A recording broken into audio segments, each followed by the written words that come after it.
bé tu Chúa Giêsu bé ở các châu nó nói ấy nó cái trang tu cái cỏ rong cái các bố bé chuyện một làm một sẽ hợp tôi dù rồi các lúc tôi chế tôi chữ lúc sẽ hợp nó bé有một cái dù cái ok thọ con trong trái cho họ cái các bố có bé có tao tao các dù rồi các bố có nó ấy nó cái lúc chạy nhau rồi có có khó khăn tôi hát khám của bé bao con rồi để béo con cháu nó tôi chỉ biết sao mà biết số tôi nó chủ rồi có chủ rồi cái giờ khó chế tại thọ biết tôi chế sự rồi amen ta khi nó biết cái Sunday school mà biết tôi thẳng hay ta thọ tôi biết rồi thẳng cho văn chủ rằng màจะbiết cho hạ tên là lô cái lưu tu chỉ tạo đó vậy rồi giờ biết tôi chọn chuyện để sẽ biết chuyện tôi chỉ bao ha mà nó mà lesson là giờ chú cái biết cái nó mà is full of jargons, okay? Mình giờ cái bao English you know what jargons are? Just a whole bunch of words that we do not use on a daily basis. Ít có cái văn chữ giáo biết tôi này nó mà God is omnipresent. Okay, I know this is not a word we usually use, but ya me một Bible school me một văn lớp cũ nó để bôi ra ta văn chữ ya omnipresent. Nên sai ta God is present everywhere at the same time. Luôn luôn nó khá ta văn chữ giáo biết tốt này giờ giáo ta văn chữ nhau số số khó chờ ta chỉ nó cái văn chữ nhau để bên nó chỉ cả văn chữ chính chủ của chả nhau thì thấy chậm lo ha giờ giờ sống tôi chết chuyện là chữ của nhau sống ha chỉ khó nói ấy khó cứ yo nhau rồi be comprehend đó là khó nói khó cứ văn chữ của tàu là họ do hồ văn lục cũ mà nhân từ Jeremiah cho nên có bé cái nên có blog mà văn chữ chữ lối ye ha lên nó ta can anyone hide from me? Am I not everywhere in all of heaven and earth? Văn chữ ta bây giờ mấy từ cái giải là chỉ trị的cũ nè cũ nó bây giờ ta nhau sống tôi chết chuyện ha cũng là tên nó多适合嘞，喏呐 ，OK。慢慢就集中来搞下股，哎呀，但有鸟到这了，得有几鸟好吃了了。咁么做地天不老了的，个几鸟地没干了，个了做这地喏的，个几鸟地了。这里个俺娃股喏下来，这里路个卡的，完就上来讲喏嘛的，完就鸟错好巧嘞。God is everywhere at the same time. God can be everywhere at the same time. Cú cho can thầu bộ ấy là một vị này vậy, bộ là một vị họ mà hạt châu chỉ hạt châu anh chịu đó là hạt châu ghost vậy, hạt châu láng à, bộ nó từ ghost ra bộ giờ ghost nó bộ nhau hạt từ rồi bộ ta mình nhau có thể bên nhau nó là ha họ nó để tụi con bu sa hải lụt tao mà chỉ tao lòng con trò đấy rồi vậy nó biết cái hạt số văn chữ mà văn chữ từ lô hà nó ta chỉ muốn lên từ cái yếu chỉ lý的văn chữ lúc họ mua là lúc hắn chế right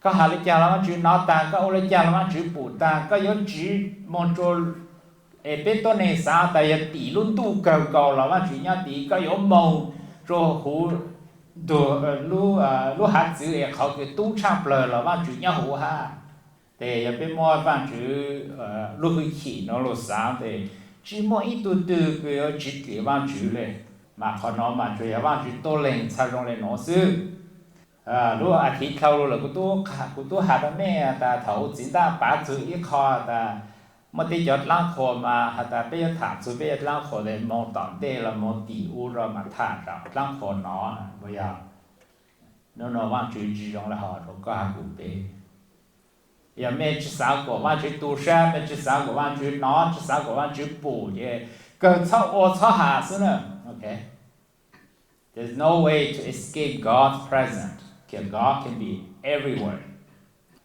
The next thing about God, in English, omniscient. Luôn luôn nó mà sai hạt ta văn chữ bao số dạng hồ tô shi. Okay, God knows all that we think and all that we do. Okay, bộ ta mà ta văn chữ nhau số họ, họ nó mà ta văn chữ bao số dạng hồ tô shi. Văn chữ bao số dạng cứ có bao số dạng, cứ có hạ số dạng cứ có sáng hơn. Okay. Có sáng lấy chàng là văn chữ bao, có ô lấy chàng là văn chữ bao, có hạ lấy chàng là văn chữ bao. Văn chữ tôi lên sư thật rồi nó. Hữu văn lục cú mà để phong tấn câu trong ý bộ bây giờ cho cái ý hạ ó. Văn chữ sư rồi ta, Oh Lord, you have examined my heart and know everything about me. You know when I sit or stand, when far away, you know my every thought.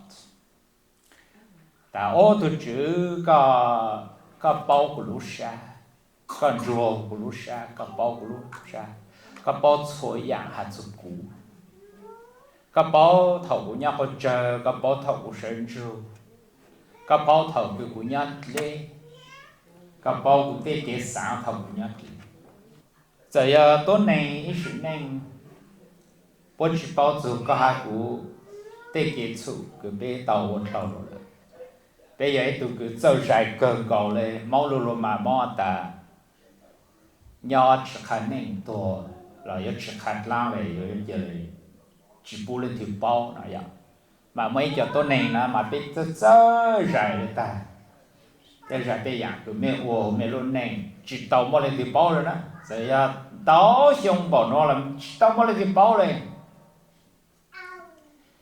ta chỉ qua đó mẹ nó ta bây giờ mỗi lần từ yếu chỉ thị đầu văn chữ cho họ văn chữ hạ chỗ đó họ能够从一部比较重个一下按哦，但văn chữ bao có hạ cú lu sa văn chữ bao có hạ cú chữ cái sáng văn chữ bao có hạ cú chữ cái chờ văn chữ bao có hạ cú chữ cái sáng tàu giờ lấy cái văn chữ chữ lu cho hạ ta cú yên bao ta có sáng tàu lắm chữ rồi ổn định cứ có là khẩn giao khai tay cũ nè, mấy sáng tại giờ lấy chàng mà chưa hạ tàu lúa họ nè. Bên tuần này lên mà yêu cầu cú bao ta có hạt lăng chi mà you have to tell me, right? Bên tuần thảo văn chữ gì mấy yêu种khai mấy lo khẩn giao hạt cái bên số là ta, nó mà cú mua lên nó cú tụi mình nhiều mua tên mình lên nó. We know it because from what you told us. In the case of God said, I know what you need or I know what you want, even before you open your mouth in prayer. Why would He know that? It is because God knows our thoughts. So biết chữ hà là biết sáng, không biết lúc sáng sẽ mà chỉ bao tôi xí lợi, mà chỉ bao cái chữ kiến chơi nào, mà chỉ bao cái chữ kiến chơi, mà chỉ bao cái chữ kiến chơi, mà chỉ bao. Tại giờ lấy chàng có lúc có mua. Rồi là chỉ tôi lên sự thật rồi nữa. Okay. Cái tuần này thì chỉ mới tụ cái rong lên nó lên nữa. So, văn chữ bao thôi ya. Okay. Luôn nó để hạ lại họ. Dĩ mong mấy luôn gì ha cái khá ta văn chữ rong lên chàng để họ trở có ha cũng biết. God is omnipotent. So God has all power. God created the universe and now He controls it by His power. God is able to do whatever He wills. Ta văn chữ mua hư chỉ hay, okay. Ta cho bé hư chỉ lúc can tu nó là giờ văn chữ lên nè, văn chữ mua hư chỉ hay, văn chữ chỉ lúc can tu nó, văn chữ hạt ta của lúc nu này nhau này lúc khai chờ lúc lì này nhau này khai chờ lúc la tê này nhau này khai chờ, văn chữ ta của lúc nu lúc lì mong buồn gì lúc la tê nó ô có mòn trốn nu trồng tu. Po luno lu lia lu plate po ho lu la ho lu su na no no anu to ha do me ta van chữ ta ko ha chi ni nya ni ta ha chi a nya ni ta no ha chi chi lu ta no le vì van chữ ya tu chữ ha ka te ha to shi Vang chủ chỉ mua xiêu môn đông mua nam mua nông mua cá mua rau vang chủ bù rồi bù mua nam mua hậu bù rồi bù nhau mua chợ bù rồi bù flourish. The animals, the insects, and trees, and everything that live flourish because God says so. Right? And this is the kind of God that you and I worship. A God that has power. A God that is able. Okay? Our God is not some God that we have to give him the power to do certain things. Bây giờ anh chỉ chia từ cái bây giờ hai đứa này ta có chỗ tàu lên nó sư có cả văn chữ đó có mà chỉ hai cả lúc tổ chế lúc church nó sư rồi lên nó rồi tao thì có chỉ một power rồi. Bây giờ anh chỉ dùng lại họ nè của hai đứa này. Giờ bây giờ sáng giờ văn chữ từ cái nan nu có của bé hở bé sai lúc ăn tu nó bé chả bao à ta văn chữ ya tu ta. So văn lúc cũ của hai đứa ha, ok, văn lúc cũ nhân đời mặt thai trong cái chỗ cái này có trâu mà Jesus hai đứa nó rồi nó nhập thuyết đi. Jesus looked at them intently and said, humanly speaking, no one. But with God, everything is possible. Jesus mỗi cái lúc bé xứ ta giờ nấu ninh nó để yên我知道，但是要忘记嘛，错长错样我道。对呀，为了喏，mà bé trả lời phim hạt ta bé tàu giả sát rồi忘记。nó giờ cái ít khó bộ. Chỉ tao mua tu mua kỹ là sao ta cái giá sát với mình thọ của ta của văn chữ bu tu bu kỹ rồi có vì everything is possible with God. If you are single today and you want a husband or wife, don't lose hope because with God everything is possible. If you wish for grandchildren and you don't have any yet, you have to pray to God because with God everything is possible. Bây giờ mà họ liệu là bây giờ ta cái cha sa vì cho họ văn chữ ô tao soi ya. Even though nó bây mua gain là bây giờ ta cái cha sa ha. Because with God everything is possible. Chúa Giêsu hà lệ họ rồi cho thuyết đi. Cho tờ văn chữ ô tao soi ya. Giờ lấy cha nó biết sai là do khát ta là khát lo cho mẹ ta Chúa Giêsu sinh hú Mary lúc la chỉ mua ít tuổi gì nên cái giờ này nó Chúa Giêsu chỉ cái tôn này nhau lúc la tên nó này mẹ tụi trò mẹ bê yếu tố tao xa tại everything is possible with God. Giờ văn chữ ta ít tuổi từ giờ lấy rong ít tuổi từ giờ là mua mình tu mình nhỏ ít tuổi từ giờ lấy cha nọ cha chữ ít tuổi từ giờ lấy mua nhà còn đỡ vì văn chữ ta cho cú chỉ nhổ nữa nè, ok. Thế ra văn chữ chỉ ở lấy cá cú lúc sáng trời bên anh nó tay hết thỏ, thế thì giờ ta thầu từ văn chữ ta cú yếu ở lấy cái cú sáng ở nó thì it's possible, ok. So omnipotent. Okay, văn chữ ô tao thôi ya, vì văn chữ mỗi khi.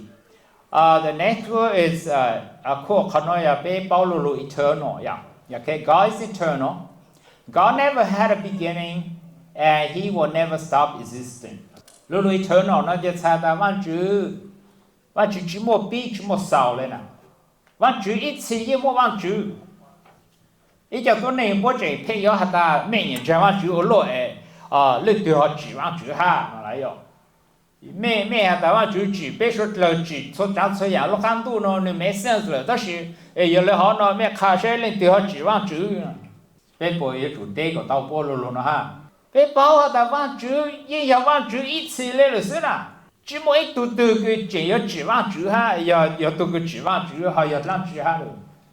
Cái để nó bé chọn chỉ văn chữ để lịch từ nó ta 那就指望主就别打别个嘛，还打望主一起淹没了了，是 That's the answer. God has always existed. God was never created by someone else or another God. God will never end. 望主知道你家古係咪弄的，做啥要多，要龍，如今喏。God will always be God. Và lúc cũ hà nhớ tập phong tầng cao trong chúa chọc cái ó.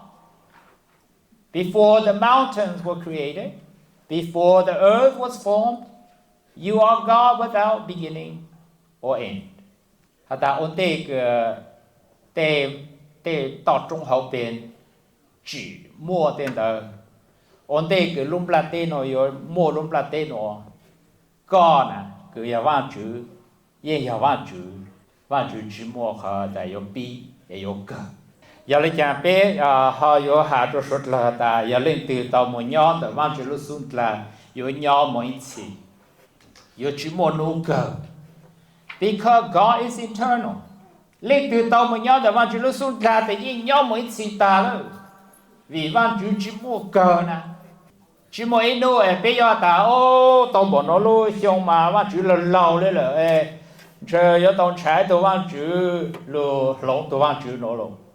No such thing exists. God is internal. Cú nhà hà luôn nó rất là nè. Nó nói giờ ta thông lúc hành tu nó chỉ một ít tu cần chế văn chữ là văn chữ ý chỉ là văn chữ mới bảo là. God doesn't need to exist just because we worship Him. Or that so many people worship Him throughout the world. Even if no one worshiped God, today God will still be God.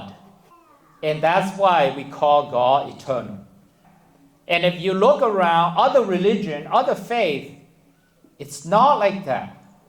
Nam mô pe là no more là cứ pe to o ka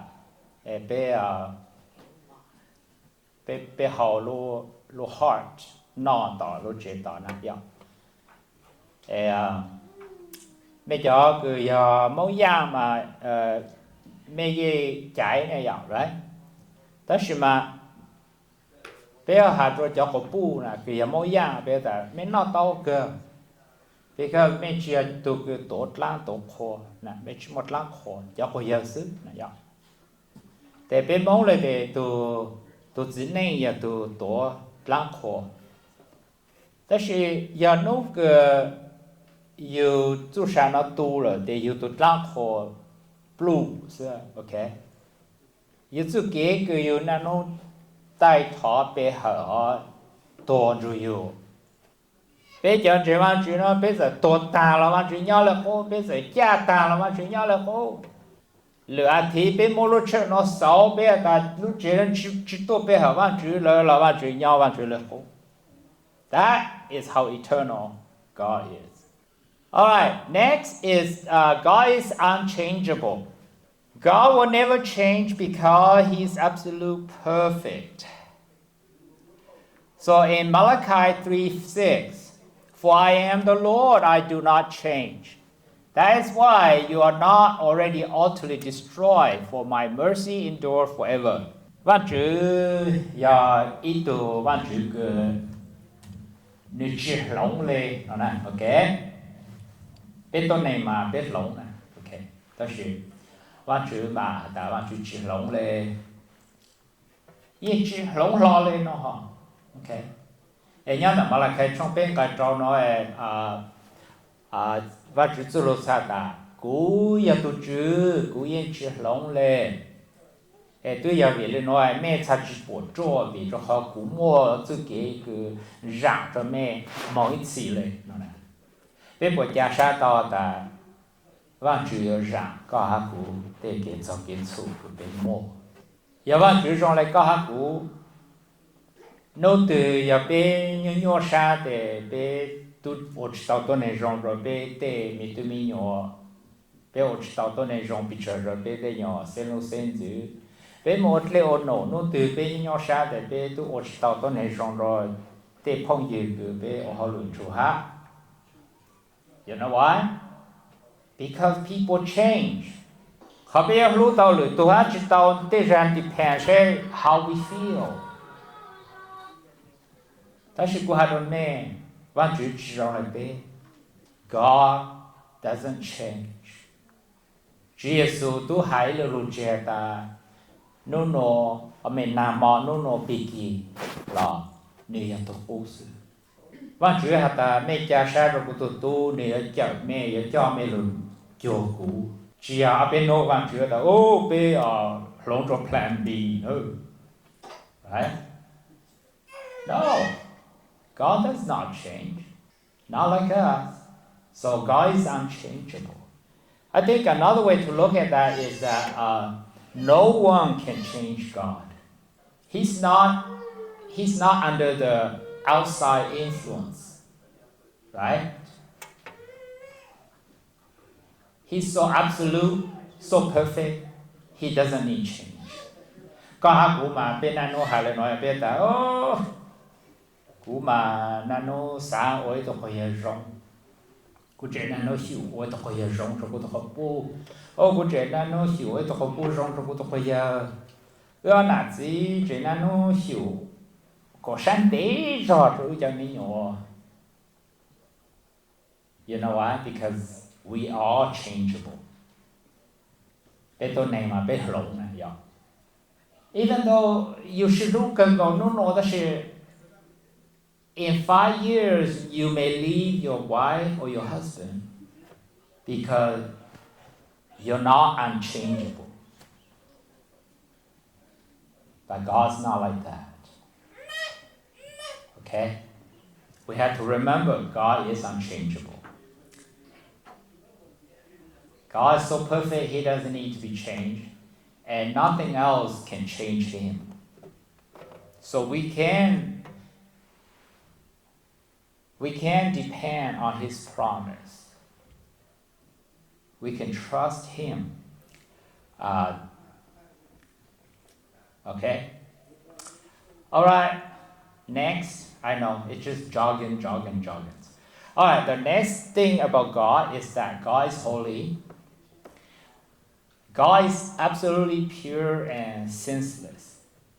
Giờ biết sai văn luật của biết có relationship, có cái sự trò rộng từ nông nên hai văn chữ mà dạng cứ nông nên của tu văn chữ sa trăm lời hai văn chữ thế chứ tao lo lên mà giờ cái chút. Tôi giờ bị nói biết sao lên nó hà là nó khá rất làแต่tôi giờ Adam ở tu ô cái chút văn chữ sao lên bên luôn nên sao rồi lên nó là bây giờ mà đợt nó mà ta văn chữ mà lời hữu hệ hai văn chữ chỉ mua cái chút lên nó nè để dạng cái văn chữ thế chứ tao là无知道的只念落来给造给处。So God is holy, pure, senseless, and something that God cannot stand is sin. So in Isaiah 6:3, in a great antiphonal, I don't even know what that word is, but chorus, we know chorus. They sang, "Holy, holy is the Lord Almighty. The whole earth is filled with His glory." Nói hata po mấy cho po tao hù câu vậy, right? Để po alternate này, ít tu hata để po hà họ cứ po hù po hà để chàng po ta lỡ hù cứ ya biết tu chữ tu cứ mua hủy chi. Tan trao lúc là thế nó ya bố bỏ có lúc chi. Sometimes they encourage có số lời chủ lúc nên lời hữu ya. But no matter how hard we try, they say sử dụng bỏ lấy cha bây giờ ở nhảy vào lúc cũng bỏ cha cần bỏ lấy cha trình bỏ lấy cha rồi bây giờ lời hữuเลย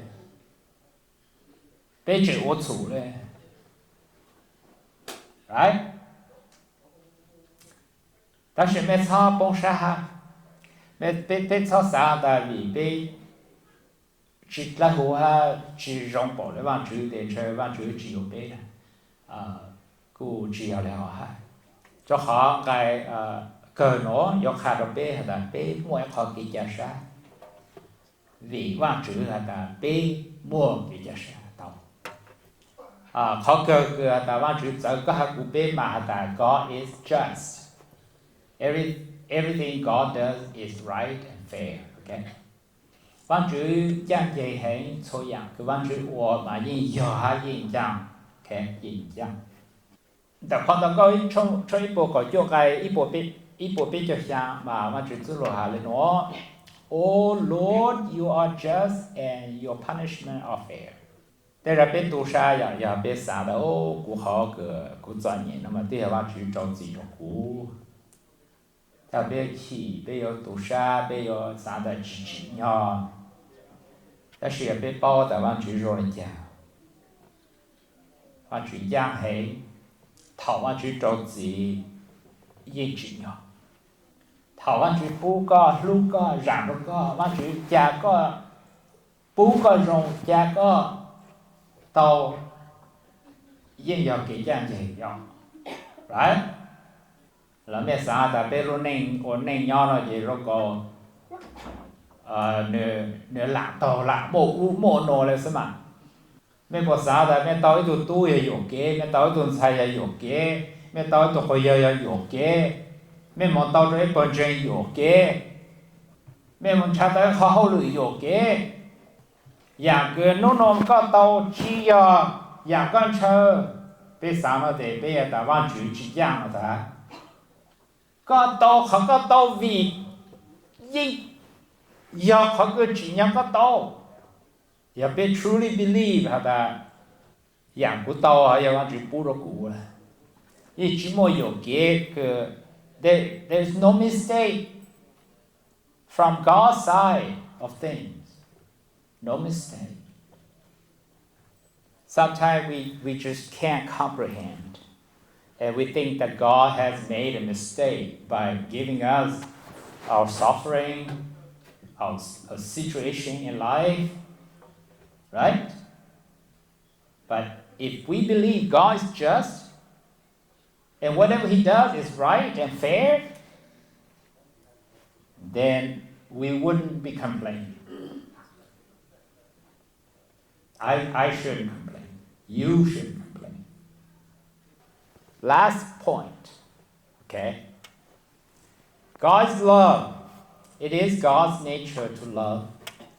Although God hates sin, he loves sinners. I like this idea because this gives us hope. This very idea that God is love and he can do nothing but love us. It's his nature to love. He is love. Văn chữ yêu kế lưu. Văn chữ khó cái văn chữ ủa tàu. Khó cái văn chữ này nó yêu ủa thì lưu sốt là sao. Giờ yêu văn chữ chú kế cho kế chủ cứ nhau trò bê lưu nênh chú kế cho kế chủ cứ nhau trò lúc lại đây nó chú kế cho kế chủ cứ có ai cũng ủa là văn chữ lưu tụ cứ nà nó ổ chủ đó hết lên á ê có ai cũng bây giờ tụ họ giờ nó chẳng biết họ more hope why we have hope because we're sinner and we know God loves us I believe Jesus died on the cross not for them but for me bây giờ chủ trình là văn chữ cho nên tôi tu luyện tổ sao tôi đâu không lấy chia tổ nó cũng nhát tỏ ya tổ nó cũ tôi nói ta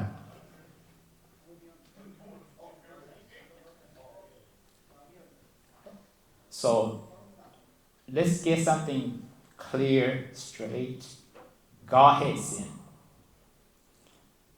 và chú ý chỉ nhạc cái dòng cái chủ đấy nè ok ta sẽ và chú lưu tôi cứ pain nà nó một chủ ha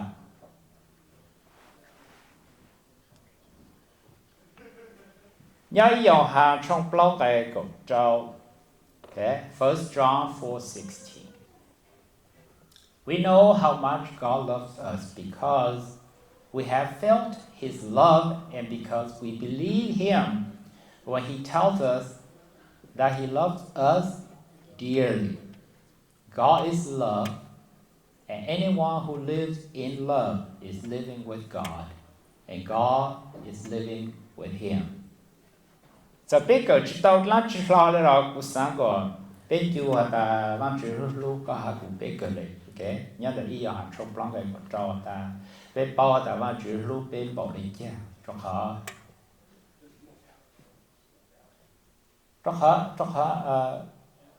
you know in your heart cái gì bao hủ cái lúc xa ta làm chữ lúc con, ok? Tao bảo lên nó lúc xong rồi con trẻ làm chữ cái bộ bao ta làm chữ lúc con ta. Sau đó rồi tôi học lúc có ta làm chữ lúc bố con trẻ ta làm chữ lúc bố để ta ra lúc có nó lên nó chỉ chính à. Có bộ hạt tao ta làm chữ lúc có ta lên nó là có sáng chúng cái lúc này ít thành thâu ít thành ít ra thâu ít ra ít xong thâu ít xong có bộ bù làm chữ tự cái lúc nhau cái lúc này có bộ hạt tao lên cái vào là bù nó hạt ta bây giờ bao ta làm chữ lúc bây cho họ we felt it. Giờ chỉ muốn lấy từ hai nó có ta làm chữ lúc có là cái gì bao hủ cái lúc sáng nó là hạt ta làm chữ gì lúc cũ à.